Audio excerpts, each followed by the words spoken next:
A silent voice. Back when Your Name was dominating Japanese theaters, another animated feature stepped in to make a powerful emotional impact amongst the anime community. Based on the 2011 shonen manga of the same name by Yoshitoki Oima, the film adaptation immediately set itself as not just one of the most successful, but also one of the most beloved movies by Kyoto Animation. Seriously, I remember back in 2017 when it had its international release, it was the film that quickly took the place of Your Name as the new must-watch Japanese animated feature that everyone was talking about, and some were really hoping to see it get some kind of recognition at the Oscars for Best Animated Feature. Well, it didn't, but it still managed to get a few awards on its own. Honestly, I didn't really know what it was about back then, and I still don't know now. So I'm coming in 100% fresh to have my first experience of this silent voice. So now that we'll be looking into the teenage lives of Shoko and Shoya, is the hype and the heart is as true as the claims say? Or is silence in general more pleasant than watching this movie? Let's find out. The story. At first glance, it would seem like your typical teen romance anime, where the two are opposite types of people but end up falling in love. Actually, no. Maybe a bit, but really no. I'll start this off by saying that this is a heavy movie. And when I say heavy, I mean that this is a very emotionally draining 2 hours. The kind that discusses about moments in life that people don't really want to hear because it can be quite a downer, but need to hear to fully understand the psychological process during those moments. As it is a story set in the real world, the main theme of the movie is the long-term consequences of bullying. How one's actions that went too far can end up affecting him for the rest of his life, even long after the actions occurred and the one who got bullied was momentarily out of the picture. From there, the main story is about Shoya Ishida, trying to make amends for his past, socially at the bottom to the point that he can't even look at people in the eye, and slowly climbing his way back up with one act of kindness at a time, especially to the deaf girl he bullied, Shoko Nishimiya. While mostly a melancholy picture, as Ishida's path to redemption is a very rough and not always successful one, it is beautifully written to have the audience invested in seeing how things turn out for the kids and how they've changed since first meeting Nishimiya, especially Ishida.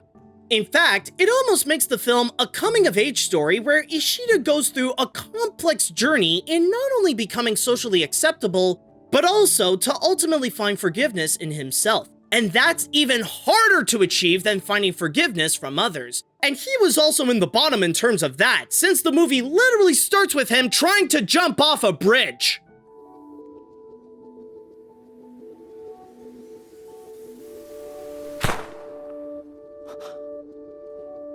However, as deep and complex it dives into the teenage life of Shoya, I do criticize that his moments in the spotlight do take away from spending a bit more time with the other main character, Shoko.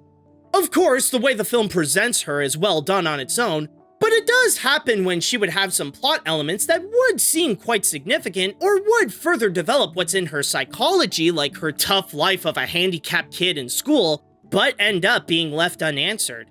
And that's especially problematic when the film is more than 2 hours. In fact, it's one of the longest animated films ever made. And with the way it can be emotionally draining, it can happen when it feels like the movie can go on and on and on and on and hope that it can end sooner just to have a moment to breathe after carrying that whole emotional weight for so long. But as it is a tough and long watch, it is tough and long for most of the right reasons, resulting in the feature to deliver an undeniably powerful story. The animation. Yes, it's a more down-to-earth kind of film with little to no extraordinary moments outside of a few dream sequences, but that doesn't mean that the animation isn't admirable to watch. As it is a movie set in reality, it gave the animators more time to fit in a lot of detail in both the characters and the backgrounds to have the movie feel completely immersive, as if the audience is in a suburban Japanese area alongside the teens. The most evident is with the environment around the characters. The The film does a good job with the cinematography on keeping the focus onto the central person of the scene and giving some good angles to deliver some memorable moments, but when looking at what's around them, there is so much realistic detail implemented that it feels like they were photographed then done by hand, especially with the strong use of lighting and blurs to give a lot more realism and, again, help the eye know where the focus should be. Almost unfortunate that it does its job so well that it's something that would nearly go unnoticed that so much effort was put into them. But when it comes to the actual visual focus of the feature, that is also something where careful detail was included. Sure, on the outside, their designs are the typical anime look and only one character has a few rare moments of showing comical faces, but it's in their movements and facial expressions that emphasizes their realism more than whatever the script would make them do or say. As it is a movie called A Silent Voice and stays true to reality, this is the case where facial expressions and body movements have a significant importance, since they say more about how the characters feel more than their dialogue, and what can immediately trigger the mood of the moment. Sure. 話題終えん But there is one thing I will say that is quite admirable that possibly no other animated feature has ever done: animating sign language. The film already does a good job presenting Nisha Mia's life as a deaf girl, but adding that extra element of characters communicating with her through sign language really emphasizes and embraces how this is one of the very rare films where one of the main characters is noticeably disabled. Some could say that the animation is just mimicking real life, but at the same time, it does its job very well and even breaking boundaries to have disabled representation in animation. The characters. Well, it is a movie about the more complex troubles that some people face during their teen years, so it's no surprise that the film has to be more character-driven and give a lot of significant importance to their characters. This is especially the case with Shoya Ishida. Because of his severe bullying at a deaf girl in elementary school, it resulted him in becoming a hated outcast, which has severely scarred him mentally to the point of considering to end his life. But instead of doing that, he decided he'll spend his living time trying to make amends with his past mistakes that led him to his downward spiral, rediscovering what it means to have friends and someone to trust that you can look at them in the eye. What sets Ishida apart from the typical outcast trope is that he is completely transparent in how he became the outcast and how that mentally scarred him. His problems were all from his own doing, but he tries to put in the effort to change and become a better person, even if he has to start with almost everyone hating him. Going from the bully to the bullied, Shoko Nishimiya is a deaf girl whom, despite her disability being an obstacle to communicate with her classmates, has a heart of gold that mainly just wants to make friends, and even if she was Shoya's target in elementary, she's one of the first people to forgive him and be by his side. However, that doesn't mean she doesn't suffer from any mental anguish either. She wants to be friendly with everyone, but she knows she can't succeed all the time, and she puts all the blame onto herself. So, just like Ishida, her biggest obstacle to overcome is not her disability, but to forgive herself. She says sorry to everyone, but never once does she apologize to who deserves it the most.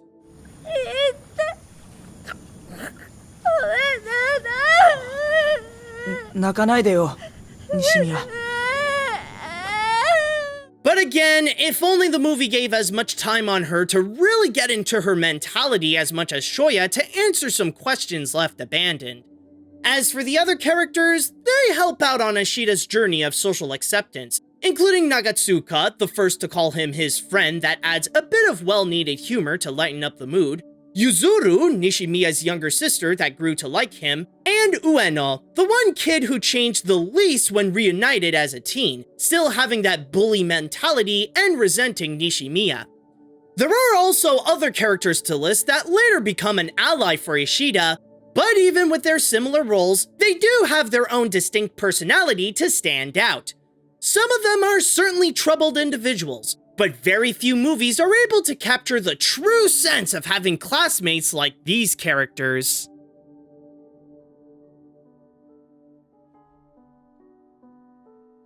Some films are made to give audiences a comforting escapism to have a little moment of happiness to avoid their troubles. This is not one of them. This is a movie that presents the harsh parts of life and confronts head-on dark realities that many have to face in order to present how to realistically achieve a happy ending. And that's exactly what makes this film great. A Silent Voice is a powerful animated feature that presents real themes that very few have the courage to discuss. While noteworthy to be a more emotionally heavy film, it does so to its advantage thanks to some strong writing that delivers a complex story with an impactful message on the consequences of bullying, beautiful animation, and realistically relatable characters that feel like they could be actual past classmates. This is definitely worth a watch to see a wonderfully crafted Japanese animated movie, but I highly recommend to emotionally prepare yourself beforehand because, like I said, this is a very emotionally draining 2 hours. Some will cry, some will need a moment on their own, but it's okay to feel that way, especially after seeing a movie like this. And if a film can leave a great emotional impact like that, it is worth giving it the Animat seal of approval. It was tough to go through, but it was worth it.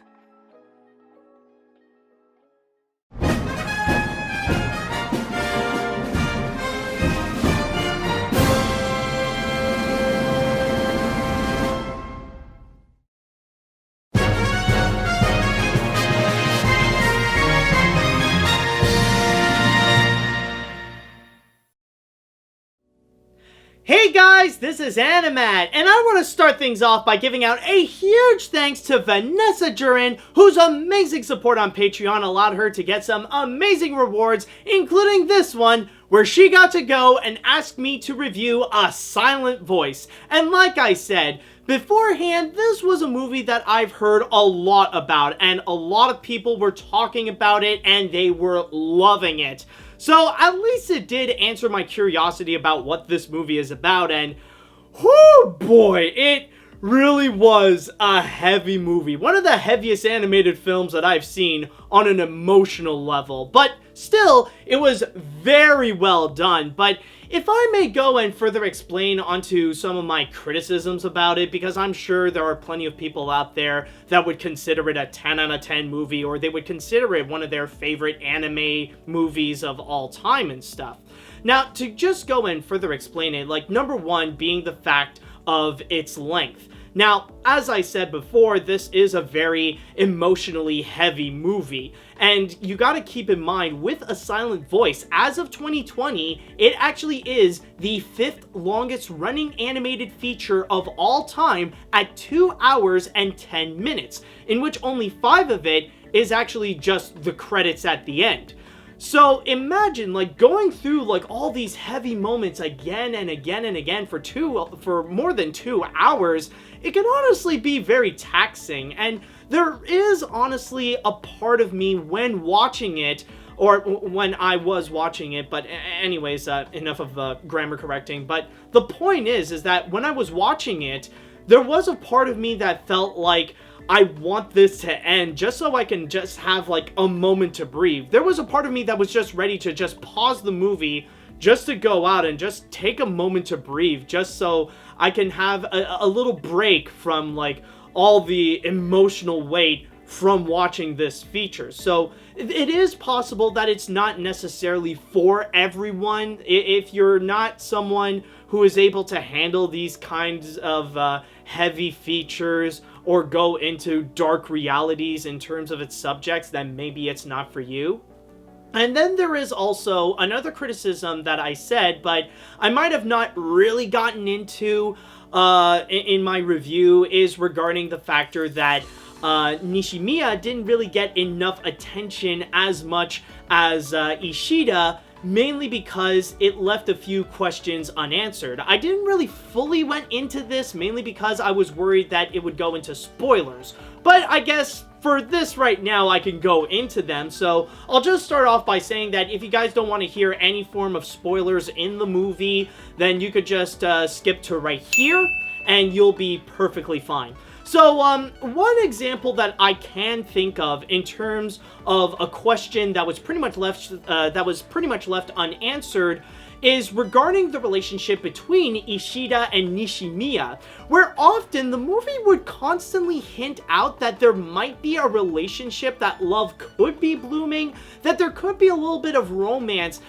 put into it, especially when somewhere in the middle of the film, Nisha Mia actually confesses her love to Ishida, but unfortunately it didn't go well because she didn't use sign language and she actually tried to say it, in which Ishida didn't fully understood. And then from there, it didn't really fully go into it. Like, it didn't fully answer the question if either they're both a couple or if they would just be friends. It didn't fully get into that, and I feel like that is something that's more left unanswered and a little bit ambiguous. And I feel like this is why we mostly see Nisha Mia left on the side to give more room to Ishida. But again, both characters are very well written, but I say this mainly because that's one of the movie's strengths, where we really do care and really get invested in seeing characters like Nisha Mia and Ishida, and you want to see them grow, and you want to see like what ends up happening with them. And it does leave you curious to know regarding what would be the fate of these two people, if they would both end up falling in love, if they both end up just being friends. I don't know, it's just, I got so invested with these characters that I really want to know more of what would end up happening to them. So that's why I felt like there are some questions that are kind of left unanswered, especially in the case of Nisha Mia. Now, of course, this is just my opinion. Those are just my pieces on what I think could be a little bit of flaws. Like, yeah, it's fine. You could disagree with me. You could disagree with me on them, but overall, this is definitely a very solid feature. Even though, yeah, it was a very emotionally heavy feature, I could definitely tell that it was a beautifully crafted film, and at least for the most part, the reason why it is really long, that it is very emotionally heavy, like, it's all for the right reasons. So this is definitely a beautiful piece of work in terms of animation. Alright, so now with that out of the way, it is time that we go and move on to the next review in the animation hat. So I would like to go and start things off by saying that if you guys would like to be like Vanessa Duran and you would like to go and support my work and get some amazing rewards at the same time, including but not limited to watching my videos before anyone else, then all you have to do is go to patreon.com/animat.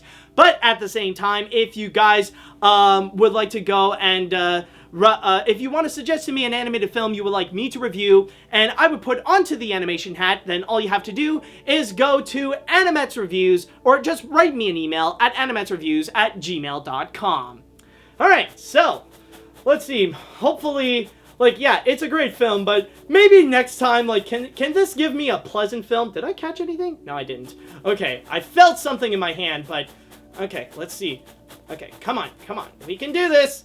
Okay, I got it. I made a little bit of a mess, I think. Oh well, okay, I'll just pick this up. I'll clean it up later, if there's any more. Anyways, the next review shall be... Nope! Okay, hold on, sorry about that. I think I already did this one. It's Hercules. So, yeah, okay, let's redo that. Next, mulligan! Okay, I already did this one. Okay, there we go. Now, the next review shall be... Oh, let's see. Is it something that I've done? Now,